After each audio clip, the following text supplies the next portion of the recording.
Եթե օրինակ օրից մի օր ինձ դատեն, կմիջնորդեք Սրբուի Գալյանին, որ ինձ լավ նայեն։ Երբ է լինելու այդ ազատականացումը։ Իրականում Հայաստանի Հանրապետությունը միակ պետությունն է, որ այս պահին Եվրոմիության հետ բանակցում է վիզաների ազատականացում։ Լոզունգներով միացել ենք Մերժիր Սերժինը, դա մենք էինք, Քայլարյան վարչապետիններ, եւ մենք իրար հանդիպել ենք։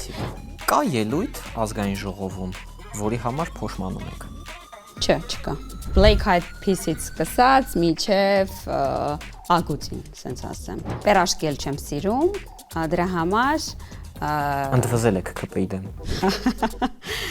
Ինչպես մոռանալ նախկիններին, ապրել ներկայով։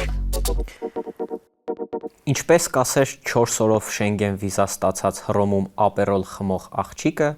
Եվրոպան իմն է, հոզորով չի։ Արենայում հյուրընկալել եմ Եվրոպագետ, քաղաքացիական պայմանագիր կուսակցության պատգամավորի թեկնածու Սոնա Ղազարյանին։ Բարև ձեզ։ Բարև ձեզ։ Դուք Եվրոպագետ եք։ Դա ինչ գետ է։ Դա մի գետ էր, որ ես վստահ եմ, որ Հայաստանի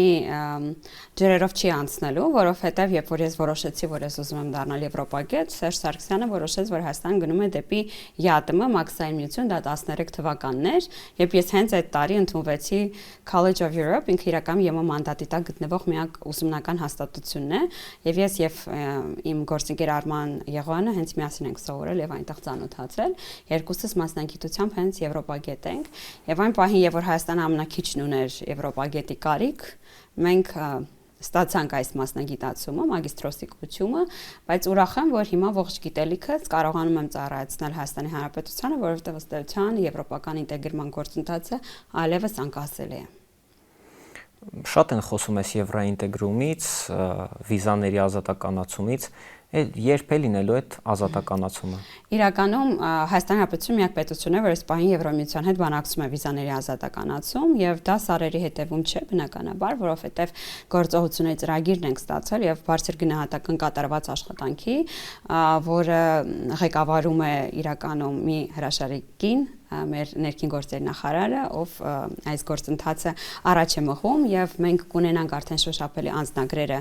աշնանը եւ ես ակնկալում եմ, որ դրանից ոչ շատ ուշ, երբ որ Հայաստանի Հանրապետությունը որոշ օրենսդրական փոփոխություններ իրականացնի եւ ամբողջական լինի արդեն ռեֆորմը, մենք կարողանանք առանց վիզայի տուրիստական նպատակով, սա կարևոր է, որ մեր քաղաքացիները գիտակցեն, որ սա զուտ туриզմի նպատակով է մեկնել Եվրոմիություն։ Շատ պաշտոնական եք։ Մեզ նայում են 18-ից 25 տարեկանները, հա, ու որոնք մեզ բավականին շատ հարցեր են գրում, ամենատարածված հարցերից մեկն է, ինչու քարոզարշավը հեծանիվով չեք անում։ Նախ պաշտոնականի մասով ասեմ, որ ես խորհրդարանում եւ ամենաշատ երիտասարդներ հյուրընկալած պատգամավորներից մեկն եմ եւ նրանք նույնիսկ ավելի երիտասարդել են լինում, երբ ես հյուրընկալում եմ եւ ես կարծում եմ, որ մեր երիտասարդների համար շատ ընկալելի է այս ոճը, բավական առաջադեմ են, հետեւում են լուրերին, տեղեկացված են, պատկերացնում են, թե օրինակ տարբեր գործընթացներ ինչ հետևանքներ ունեն, իսկ երկրորդ հարցը որն էր, արդեն մոռացա։ Ինչու հեծանիվներով չեք անում քարոզարշավը։ Ես անկեղծ ասած հեծանիվ վարել չգիտեմ։ Այո, այդ իմ թերություններից մեկն է երևի։ Ինչու չենք անում, որովհետև քայլելով ավելի շատ մարդ կհանդիպես։ Հեծանիվը արագություն է ենթադրում, քայլերը ավելի շատ տարածություն եւ ժամանակ է տալիս մարդկանց հետ խոսելու, զրուցելու։ Ավտոբուս ունենալու միտքներ։ Օ, չգիտեմ ում միտքներ իրականում։ Չգիտեմ, բայց կարծում հրաշալի միտք է։ Մեզ նամակ է եկել մի 18 տարեկան երիտասարդից։ Հարգելի Տիկին Ղազարյան, ես ուզում եմ զբաղվել քաղաքականությամբ, բայց չեմ ուզում, որ ինձ դատեն։ Ինչ խորհուրդ կտաք երիտասարդ ընդդիմադիրին։ Ես չգիտեմ ինչ որ երիտասարդ ընդդիմադիրի, ով զբաղվում է քաղաքականությամբ եւ դատվում է, դրա համար խորհուրդ եմ տալիս եւ քաջալերում զբաղվել քաղաքականությամբ։ Իսկ այդ մտավախությունը չկա, օրինակ, որ մեկնաբանություն գրելուց կամ փողոցում բարձրաձայն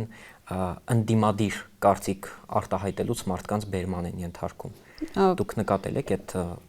Չէ, ես բացարձակ նման բան չեմ նկատել եւ դա չեն նկատում նաեւ բոլոր այն զեկույցները, որոնք նկատում են, որ Հայաստան ժողովրդավարական առաջընթաց է, բայց ես առաջարկում եմ մեր երիտասարդներին երբեք խոսքի ազատություն չխառնել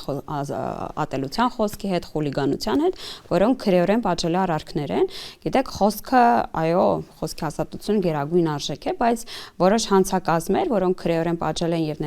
ներառված են մեր քրեական օրենսգրքում, իրենք խոսքով են։ Օրինակ հեղաշրջման կոչ անելը, ատելության խոսքը, որոշ խմբի մարդկանց թիրախավորելը իրենց սոցիալական, ազգային, քաղաքական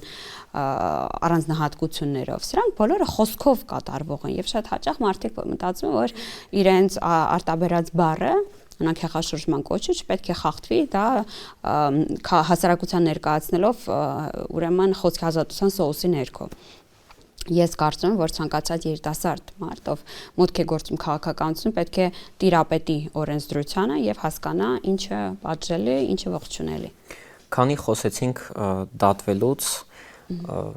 եթե օրինակ օրից մի օր ինձ դատեն, կմիջնորդեք Սրփուի Գալյանին, որ ինձ լավ նայեն։ Եթե կարիքը զգամ, որ նախարարը ինչ-որ միջամտելու լծակ ունի օրենքի սահմաններում, այո, բայց ուզում հիշեցնել, որ արդարադատության նախարարությունը ունի շատ սահմանափակ լիազորություններ, օրինակ կարող է դիմել բարձրագույն դատական խորհրդին, օրինակ դատավորի վարքը քննելու, բայց իրականում այս շատ մեծ բաց է, որ մեր հասարակությունը օրինակ դատավարության ընթացքում կարող է դիմել նախարարին կամ պատգամավորին եւ դրթի կամ ակնկալի, որ մենք մեր լիազորության շրջանակից դուրս գործողություններ ենք անելու։ Ես կարծում եմ Տիկին Գալյանին դիմելուց առաջ պետք է հասկանալ արդյոք Տիկին Գալյանն այնտեղ անելիք ունի թե ոչ։ Ճիշտ է, որ ՔԲ-ում մաֆիա խաղալուց միշտ Նիկոլ Փաշինյանին եք քվեարկում, բայց խաղից չի հեռանում։ Ես անկեղծ ասած Նիկոլ Փաշինյանի հետ մաֆիա երբեք պատիվ չեմ ունեցել խաղալ, ու չգիտեմ։ Բայց որ խաղում է, ճիշտ է, որ սաղին սև է հանում, ինքը մնում է կարմիր։ Չէ, կասկածում եմ։ Ձեր խաղաղության քարոզարշավում ինչու է այդքան շատ ատելության խոսքը։ Մարդով մեզ ուղեկցում է կամ հետևում է մեր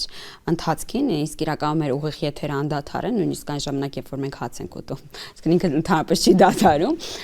Ես կարծում եմ, որ նկատել է, որ ընդամենը մի երկու դրվագ է եղել, որ կարող ենք քննարկել դրանց էմոցիոնալ կշիռը,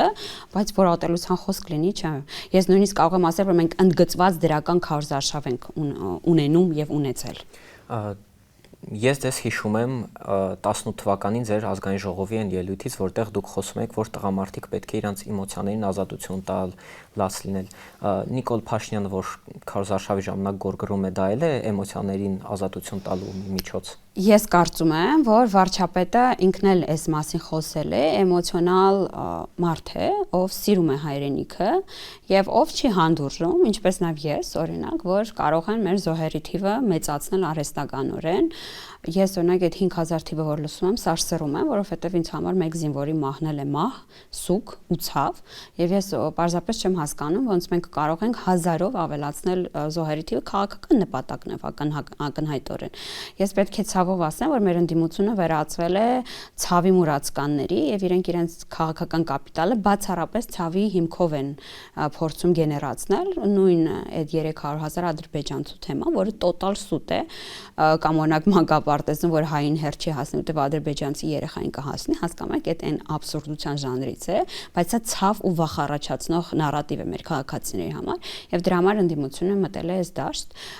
Ու էլի, տեսեք, մենք մեր քարոզարշավը անում ենք մեր կառուցած դղյակների մասին, օրինակ ես գնացի եւ նկարեցի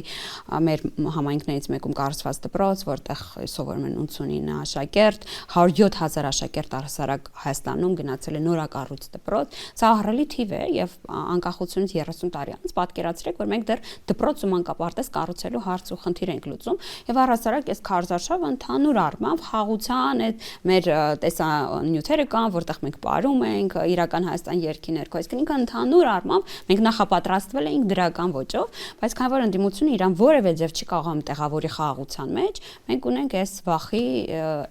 ագրեսիայի մթնոլորտը, որը մենք ժպիտներով ենք հաղթահարում։ Օրինակ վերջերս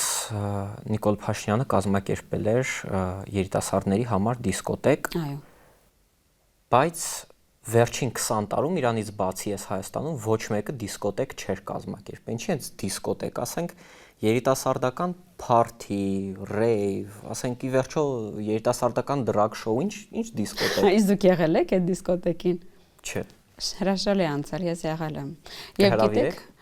ինչ։ Կհրավիրեք։ Կհրավիրեմ, իհարկե կհրավիրեմ եւ ֆանտաստիկ միջավայր էր, ֆանտաստիկ պետք է ասեմ։ Մարդիկ ուրախ էին եւ ես գիտեք այդ կլիշեներից մի փոքր խուսափում եմ։ Հա, դիսկոտեկ էր, ես սիրում եմ ապրել, ինչի՞ չէ։ Բայց ինչի՞ հենց դիսկոտեկ, ուզում եք մեզ մտցնել միութենական պետություն։ Չէ,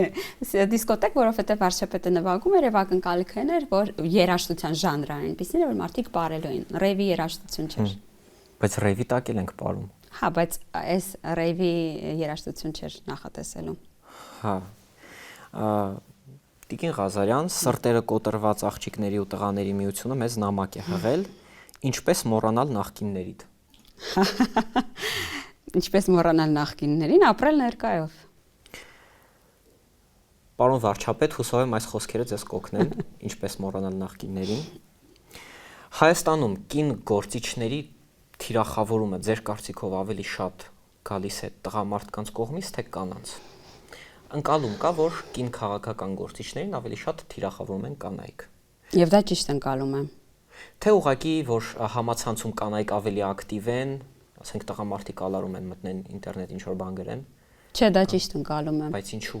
Ես չունեմ այդ հարցի բացատրությունը, բայց դա ճիշտ ընկալում եմ։ Եվ եթե հենց այդ մեկնաբանությունների մասով էլ, եթե ես նայեմ, այդ ամենաշատ աննեզք ատելություն տարածում են, առնվազն իմ նկատմամբ ես նկատել եմ կանայք, բայց երիտասարդ կանանցից չեմ նկատել դա, օրինակ երիտասարդ կանանցից սատարում եմ նկատում, երբեք չեն խնայի եւ կգրեն լավ մեկնաբանություն, եթե պետքա հանրային գրառում կանեն եւ ես շատ շնորհակալ եմ այս աջակցման համար, որովհետեւ կարեւոր է ինձ համար, որ քաղաքացիների համար ընկալելի եւ գնահատելի լինի իմ կողմից տարվող քաղաքականությունը։ Հայաստան ասելի սայտերը սայրվում են։ Հայաստան ասելիս ծնկներս ծալվում են։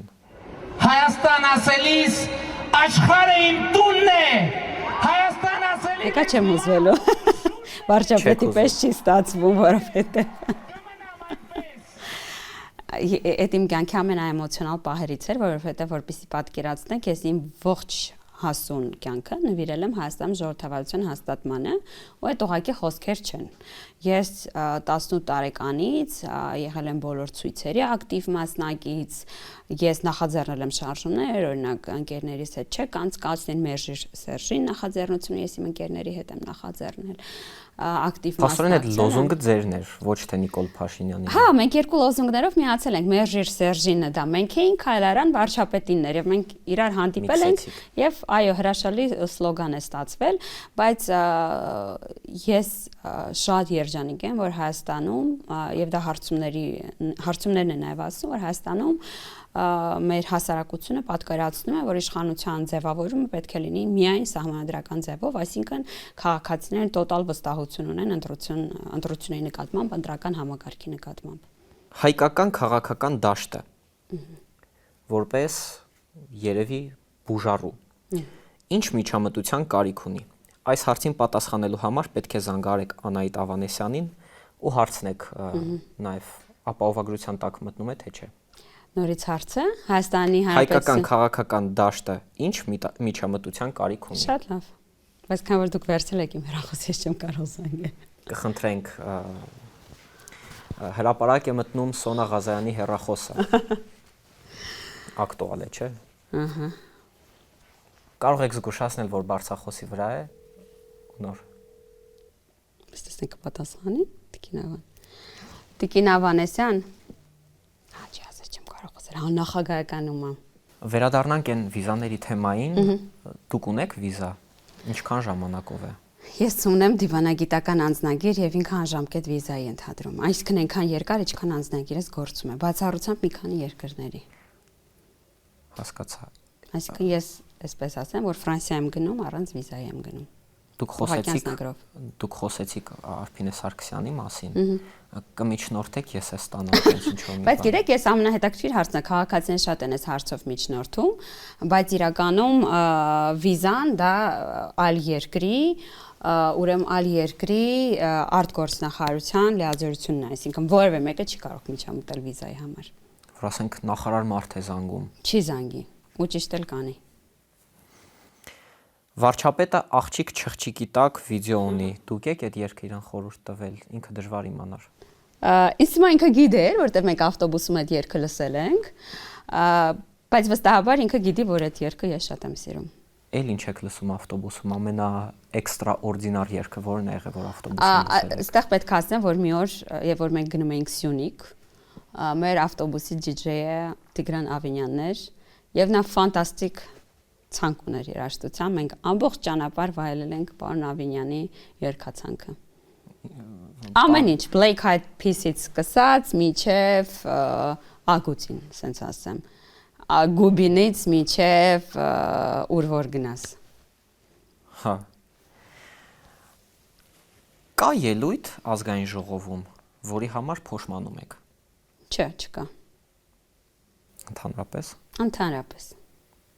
Իսկ ձեր քաղաքական կարիերայում եղել է ինչ-որ քայլ, որը չէի կանի։ Չէ, չկա նման բան։ Հետաքրքիր է։ Որպես կին քաղաքական գործիչ ու երիտասարդ, ինչ խորհուրդ կտաք այն երիտասարդ աղջիկներին, ովքեր ամաչում են, կաշկանդվում են ինչ-որ հարցերում քաղաքականություն մտնել կամ դրա մասին քննարկում անել։ Շատ նորմալ է ամանչել, շատ նորմալ է, բնական է, որ նոր քաղաքականություն մոտ գործող կանայք եւ տղամարդիկ չունեն փորձառությունը եւ ես երբ որ հետ եմ նայում ինձ, այո ես չունեի փորձառություն, բայց իմ կողքին կային հմուտ քաղաքական գործիչներ, օրինակ իմ համար Հայաստանի Հանրապետության բոլոր ժամանակների լավագույն պատգամավոր դա Նիկոլ Փաշինյանն է։ Ես կարծում եմ, որ նա շատ ուժեղ պատգամավոր է եւ երբ որ իր ելույթներն ես հետ նայում, իր հարցպատասխանները, հարցազրույցները, ես կարծում եմ, որ ինքը իսկապես շատ լավ պատգամավոր է եղել եւ ես իրան հարց ուղղել եմ, թե ինչ անել լավ պատգամավոր լինելու համար եւ վարչապետի խորհուրդը իմ համար մինչեւ հիմա շատ ակտուալ է, դա շատ կարդալ օրենսդրական նախաձեռնությունները, բոլոր, օրենքները, որ գալիս են խորհրդարան, բյուջեն, կատարողականը, կառավարության ծրագիրը, այսինքն միշտ տեղեկացված լինել։ Թղթեր են շատ։ Բայց իրանք շատ կարևոր թղթեր են։ Ես գրքեր էլ ես, այո։ Ինչ գիրք խորհուրդ կտայիք։ Ես այս պահին կարդում եմ Հենրի Քիսինջերի leadership-ը, leadership առաջնորդություն, հա, եւ ես սիրում եմ նման գրքեր կարդալ, որտեղ քաղաքական գործիչների մասին է, բայց այդ մարդու իրենց հետ հարաբերվելու տրամաբանության մեջ, այսինքն պատմական փաստեր, փորձառություն, բայց գիտեք, ես շատ տարբեր գրքեր եմ կարդում։ Ես օրինակ ես վերջերս ատոմային սովորություններն էի կարդացել, որ ինձ շատ դուր էր եկել։ Ինքը տենց առաջին հասկից կարող է շատ պրիմիտիվ գիրք թվա, բայց ինքը լավ գիրք է ֆիլտրելու քո սովորույթները եւ ինչպես վերակազմակերպելու քո օրը, քո կյանքը առհասարակ եւ ես կարծում եմ, որ դպրոցական ծրագրում գոնե ավագ դասարաններում սա պարտադիր ընթերցանության գիրք պետք է լինի։ Այս իմաստով տարբեր ժամանակներ, տարբեր գրքեր ընթերցում եմ ու սիրում եմ ընթերցել, ես միշտ երիտասարդներին խորհուրդ եմ տալի, որ հետևեն իրանց հեռախոսի time, ուրեմն այն ժամանակին, որ անցկացնում են հեռախոսով, չէ՞ որ track-ը անում iPhone-ը եւ անել հետեւյալը, ուրեմն 20 րոպե գիրք կարդալ, դա տարեկան մոտավորապես 12 գիրք է, իսկ դա մեր մրցակցային առավելությունն է մեր ընկերների, գործընկերների նկատմամբ։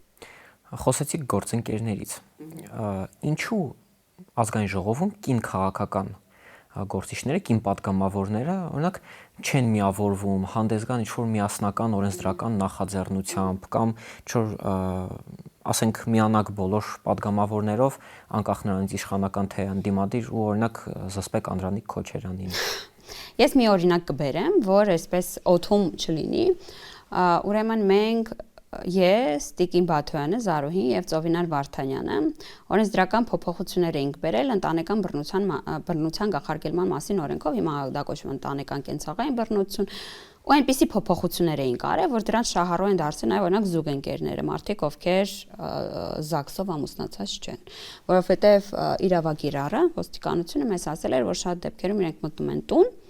եւ ԶԱԳՍ-ի թղթի բացակայության պարագայում իրենք չեն կարողանում պաշտպանական միջոցներ տալիս։ Դրանք շատ լուրջ են, օրինակ տանել կնոջը այլ տեղ,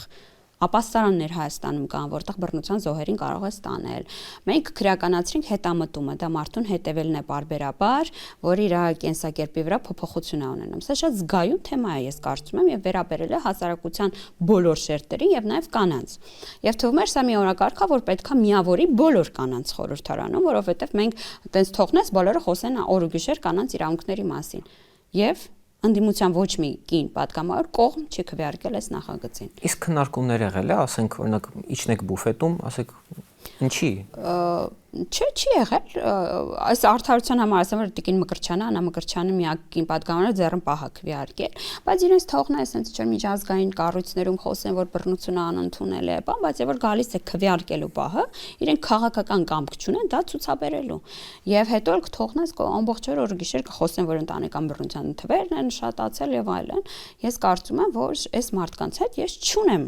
օրակարգ կիսելու, եթե իրանք ամենազգայուն եւ թույլ տվեք ասել ամենաապա քաղաքական օրակարգի շուրջ ինձ հետ չեն կարողանում համաձայնության գալ, ինչու ես պետք է իրանց հետ փորձեմ եզրեր գտնել։ Իսկ Անդրանիկ Քոչարյանը մեր գործընկերն է եւ ես չեմ պատկերացնում, որ ես ներֆրակցիոն քննարկումները կհանեմ դուրս։ Հենց այդ է, որ ներկուսակցական քննարկումների համար մենք ունենք այդ հարթակը, բայց երբ որ խոսքը վերաբերում է մի մարդու օրինակում հետ ես չունեմ այս հարթակը, ես դա անում եմ հանրային։ Իսկ ազգային ժողովում սեռական խտրականություն կա։ Չէ, մեր թիմում քաղաքական չկա։ Ու վարչապետը sense մի հատ սկզբունք ունի, որը լայն տարածում ունի, որ եթե ինչ որ պաշտոնի համար կա երկու տեխնացու, ովքեր մասնագիտորեն լավն են, ինքը առաջնահերթություն տալու է կնոջը։ Կա սեռական խտրականություն, Ղազարյան։ Կնոջն է կա։ Համարտիկ ճնշված են։ Բացարձակ։ Չէ, բայց ես կարծում եմ, որ շատ կարևոր նշանակումներ են ուժայիններում կանանց ներկայացվածությունը, որովհետև մենք ունեցել ենք կանանց ներկայացվածություն սոցիալական ոլորտներում, բայց շատ կարևոր է, որ նա դա տեղ ունենա ուժայիններում։ Օրինակ մեր ներքին գործերի նախարարը կին է, արդարադատության նախարարը։ Գլխավոր դատախազնեկին, դատախազի տեղակալները, իրավունքների պաշտպանը, արտաքին հետախուզության պետը։ Արտաքին հետախուզության պետը, չեմ հիշում, հիմա ճիշտ չեմ հիշի, պաշտոնը Հայաստանի գլխավոր բանտապետը, ոնց են, հա, քրեակատարողականի պետը։ Ո՞րն է հաջորդ պաշտոնը, որը կգրավեք։ Ես չեմ կարող այս մասին հիմա գուշակություններ անել, բայց ես չեմ բացառում, որ այլ պաշտոններում ընտրություններից հետո մենք ունենանք կանանց։ Պարոն Սուրեն Պապիկյան, Վահե Հովանիսյան, Մհեր Գրիգորյան, բոլորին չեմ հիշի կներեք, պատրաստվեք, կանայք գալիս են։ Հուսով եմ ինձ այս հարցերից հետո չեն տանի ռազմական հավաքների, գործեր ունեմ էլի պլանավորած, հա։ Դավոն երբ մի տարի առաջ ամուսնության առաջարկ էր անում, տարավ ՀՀԿ-ի շտաբի մոտ ու իշխանափոխություն խոստացավ, շնորհավոր։ Եթե հանրապետականը չլիներ, չէի կամուսնանա։ Չէ, բայց ես չգիտեի, որ այդ հեղափոխության մեջ այդքան մեծ ներդրում պետք է ունենա։ Ինձ դա չէին խոստացել։ Բայց այո, ինձ եւ ամուսնուս ակնհայտորեն միավորում է նաեւ մեր արդարության մասին պատկերացումները։ Շատ է համացանցում տարածվում ու ընդդիմադիր դաշտում, որ դուք բերում եք Եվրամիությունը Հայաստան, բերում եք ոչ ավանդական մշակույթը Հայաստան, հեսագերը կլցվեն երկրով մեկ, բոլորս կկորենք, ազգային արժեքները կվերանան, ինչու եք բերում Եվրոպան մեր գլխին։ Ես տեսել եմ այդ հարցումները, որտեղ երիտասարդության շրջանում թյուր ըմբռնում կա Եվրամիության մասին եւ դրա համար գնացել եմ տարբեր մարզեր, թիրախային հանդիպելու երիտասարդներին եւ իրենց հետ խոսելու Եվրամիության մասին։ Նախ մենք Հայաստան ոչ որևէ մեկին չենք բերում կամ տանում։ Հայաստանը իր դիրքում է եւ ես կարծում եմ, որ Հայաստանը եվրոպական եւ ժողովրդավարական արժեքների կրող պետություն է։ Հայաստանի Հանրապետության գործող իշխանությունը բոլոր քաղաքացիների համար պատասխանատու է եւ մենք ծառայում ենք Հայաստանի Հանրապետության բոլոր քաղաքացիներին։ Ես ունեմ շատ Եվրոպայում սովորել բերմով եվրոպացի ընկերներ, ովքեր ավելի շատ զավակներ ունեն, քան տարբեր հայ ընկերներ իրենց ընտանիքներում, ովքեր եկեղեցի երբեմն ավելի հաճախ են այցելում, քան Հայաստանում բնակվող իմ ընկերներ եւ հակառակը։ Ես կարծում եմ, որ թյուր է այս ընկալումը Եվրոմիության մասին եւ թյուր են պատկերացումներն ու ակնկալիքները Եվրոմիությունից։ Ես կարծում եմ, որ մենք մեր հասարակությունը հստակ արտահայտել է իր կամքը ավելի խորը եվրոպական ինտեգրման նկատմամբ եւ մենք իրացնում ենք այս իրանց տված իջացրած պատվերը։ Բայց Տիկին Ղազարյան, Ռուսաստանը ուժեղ երկիր էր, հզոր պետությունով, հզոր բանակով, ամբողջ աշխարհը հետը մի քանի տարի կռվում է, բան չեն անում։ Ինչի է գնում Եվրոպա։ Ձեր պնդման մեջ իհարկե սխալ կա, բայց ես չեմ մտնի այս աշխարհաքաղաքական վերլուծության մեջ, բայց կասեմ, որ Հայաստան-Ռուսաստան հարաբերությունները թևակողել են բարդ փուլ։ Մի փուլ, որտեղ որ մենք ակնհայտորեն խոսում ենք մեր տեղ ունեցած դժվարությունների մասին, բայց դրանք նաև ամուր հարաբերություններ են, որովհետև մենք կարողանում ենք միմյանց հետ խոսել եւ փնտրել միասին լուծումներ։ Աբյուզիվ, բայց ամուր էլի։ Ես չի ասի, որ դրանք աբյուզիվ են, բայց ակնհայտորեն Հայաստան-Ռուսաստան հարաբերություններում կա անհասկացվածություն, հատկապես մեր սահմանների վերաբերյալ, եւ քանի Ռուսաստան եւ ՀԱՊԿ չեն փոխել իրենց դիրքորոշումը, առայն որ Հայաստանն եւ Ադրբեջանն ունեն լողացող սահման, իրենց պնդումն է այդպեսին, իսկ մենք վստահ ենք, որ այդ սահմանը կա, իդեպ Ալմատի հռչակագրի հիմքով, եւ որ ադմինիստրատիվ սահմանները վերածվեցին պետականի, քանի դեռ այս դիրքորոշումը մեր նկատմամբ չի փոխվել, մենք իհարկե արկախալու ենք մեր մասնակցությունը ՀԱՊԿ-ում, բայց Ռուսաստանը մեզ համար կարևոր տնտեսական գործընկեր է, բայց մենք ակնկալում ենք մեր բոլոր գործընկերներից, որ իրանք կընդունեն, որ Հայաստանի Հանրապետությունը ինքնիշխան ու սուվերեն պետություն է եւ ունակ է որոշումներ կայացնել եւ կրել դրանց պատասխանատվությունը։ Բայց խոճապ կա, եկել են, հասել են մեր սահմաններին, լցվում են Հայաստան։ Ովքեր։ Ադրբեջանցիները։ Հա, այդ իհարկե շատ տարօրինակ մեկնաբանություն է, մի բան ինչը իհարկե տեղի չունենում, որովհետեւ 300,000 ադրբեջանցու մասին լուր ինչպես ասի սուտ է։ Իսկ ինչ վերաբերում է այն զինված ուժերին, որոնք տեղակայված են Հայաստանի Հանրապետության ներսում, մենք ասել ենք, որ այդ հարցը լուծվելու է սահմանազատման եւ սահմանագծման միջոցով եւ այդ հարցը դե յուրե լուծվել է, որովհետեւ 30 տարի կոնֆլիկտից անց Հայաստանի Հանրապետությունը եւ Ադրբեջանն ունեն բավերացված փաստաթուղթ, ընդ որում խորհրդարանի կողմից, այսինքն Հայաստանում եւ քանի որ նախագահական պետություն է Ադրբեջան նախագահի ստորագրությամբ, որով մենք ընդունել ենք, որտեղով է անցնում մեր սահմանը։ Եվ դե յուրե իրենք համաձայնել են, որ դուրս են գալու, պարզապես տեղի կունենա նաև գետնի վրա դեմարկացիա եւ դելիմիտացիա եւ ադրբեջանական զորքեր դուրս կբերվեն։ Իսկ այս խաղաղության համատեքստում ինչ որ հարաբերություններ կան ադրբեջանցի կանանց հետ։ Ճիշտ ասեմ, ես կարող էի շանս ունենալ ԵԽԽՎ-ում իրենց հետ շփվելու, որովհետեւ այնտեղ ունեին պատվիրակություն, բայց այս պահին չունեն, այլ հարթակում ես իրենց հետ չեմ շփվել։ Բայց ունեմ այլ գոլեգաներ, որոնք օրինակ ԵԱՀԿ-ում իհարկե հանդիպում են։ Խաղում ենք This or That Սոնա Ղազարյանի հետ։ Բրազիլական ֆոնքը միացրած ճռիկ տալ քաղաքի կենտրոնում, թե տժալ վարչապետի դիսկոտեկին։ Դե տժալ վարչապետի դիսկոտեկին։ Հյուսիսային պողոտայի սրճարաններում կրուասան ուտել, թե պերաշկի ավտոբուսում։ Ես հյուսիսային պողոտայի սրճարաններ չեմ սիրում, եթե ասեիք նախաճաշ Կասկադում կմտածեի, պերաշկի էլ չեմ սիրում, դրա համար ընդվզել եք ԿՊ-ի դեմ։ Չէ, չեմ սիրում ուղղակի պերաշկի, դրա համար ոչ են։ Աննա Մկրտչյան, թե Հայկ Մկրտչյան։ Հայկ Մկրտչյանը բլոգեր է, չէ՞, Հայկ Մկրտչյան։ Ինչի։ Որովհետև մարդ արտահայտում է իր դիրքորոշումը եւ ես գնահատում եմ, նույնիսկ եթե դա անդիմադիր դիրքորոշում է, Աննա Մկրտչյանը հորինում է դիրքորոշում եւ կռիվ տալիս անհասկանալիի հետ։ Սոնա Ղազարյանը ընտրում է Հայկ Մկրտչյանին։ Մերժել եւ մոռանալ նախկինից, թե 8 տարի գոռալ, որ ինքն է ամեն ինչի մեջ մեղավոր։ Բայց ինքն է մեղավոր։ Ինքն է մեղավոր։ Միշո թե ՀՏ Հայկո։ Միշո։ Գնալ Լառնակա 900 դրամով, թե ուրախ ավտոբուսով Գյումրի, Գյումրիից էլ ոտքով Երևան։ Գյումրի։ Փիփերտով ճաշ, թե խաշած կուկուռուզ։ Խաշած կուկուռուզ։ Այդ ռիլում չեք տեսել, որ ասում կարևորը Սոնան կերավ կուկուռուզը։ Դե մի հատ հետ տարեք նայեք։ Իհարկե խաշած կուկուռուզ։ Հիմա այսօրվա հյուրն է այդ գլխավոր հերոսին Սոնան։ Ձեր մասին էր, փաստորեն։ Վնասի երկի տակ գնալ գործի, թե ուր որ գնաս հետդ կգամ։ Չէ, ինձ դուր չի գալի վնասի երաժշտությունը, ներողություն եմ խնդրում։ Այն օրը փորձել եմ խոսքերը հասկանալ, լավն են, բայց դուրս չեն գալիս։ Որ ավտոբուսում միանում են, ասում եք կանգառում պահեք։ Չի, արցնում եմ բախի։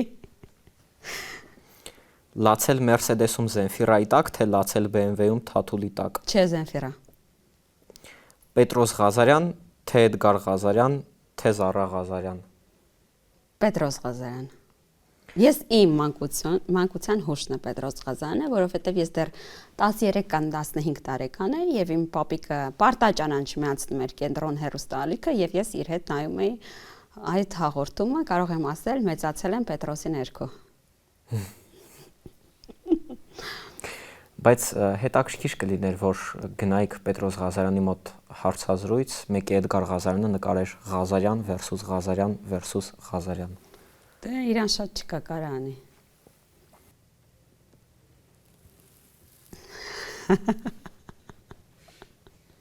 Ինչի շատ լավն է ստատիկա։ Մեկ մարդկանց մոտ վատ է ստացվում, բայց ինձ թվում է